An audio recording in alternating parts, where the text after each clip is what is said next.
Now we will discuss the characteristics of authoritarian states. Maintaining of monopoly of power is the main aim of authoritarian states.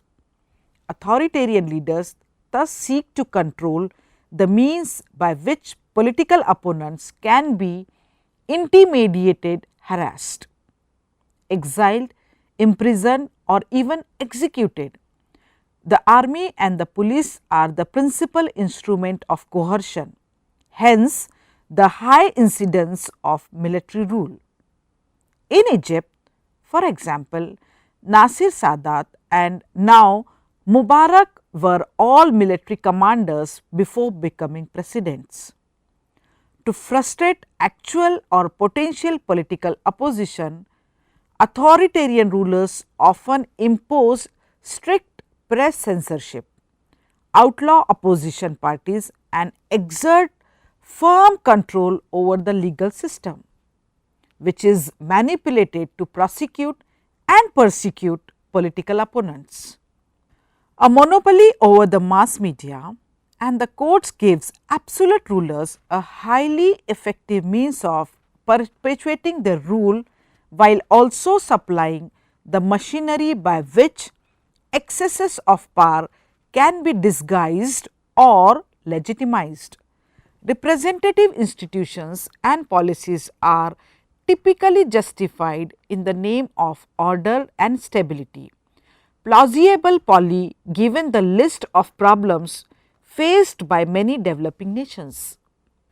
Although some authoritarian states have actively promoted social and economic modernization, for example, Turkey, South Korea and Taiwan, all three of which have recently adopted many democratic reforms. Most are characterized by underdeveloped agrarian economies and sharp gradations between rich and poor. Authoritarian rulers tend to seek control over the economy only to a limited extent and chiefly for the purpose of collecting taxes to underwrite military and economic programs and often lavish personal expenditure. To be sure, authoritarian rulers rarely make the lives of the people better often. Exactly the opposite, but such governments do tend to leave ordinary citizens alone most of the time.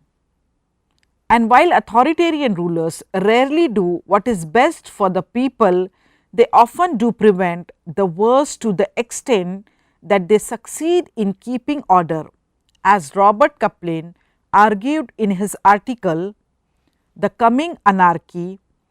In general, authoritarian does not attempt to get rid of or to transform all other groups or classes in the state, it simply reduces them to subservience. Now, we will understand the politics in authoritarianism. Subservience and obedience are a natural result of the fact that authoritarian rulers make a point of punish non-conformity and killing or jailing opponents.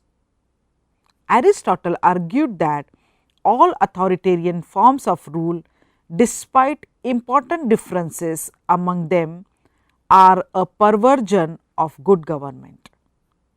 Although authoritarian governments represent the most straightforward and simple solution to establishing political order, some political scientists contend that authoritarianism is currently under siege. Between 1974 and 1990, more than 30 countries in Latin America, Asia and Eastern Europe shifted from a non-democratic to a democratic form of government. How enduring the trend away from authoritarian governments will prove to be remains open to question. Can we look forward to a future when, for the first time in human history, non-democratic regimes will be the exception and democracy will be the norm? Certainly, the contemporary world features many examples of successful democracies and failed dictatorships. Furthermore, the prosperity commonly associated with democratic states encourages imitators and admirers. In recent time, the democratic model appears to shine brightly,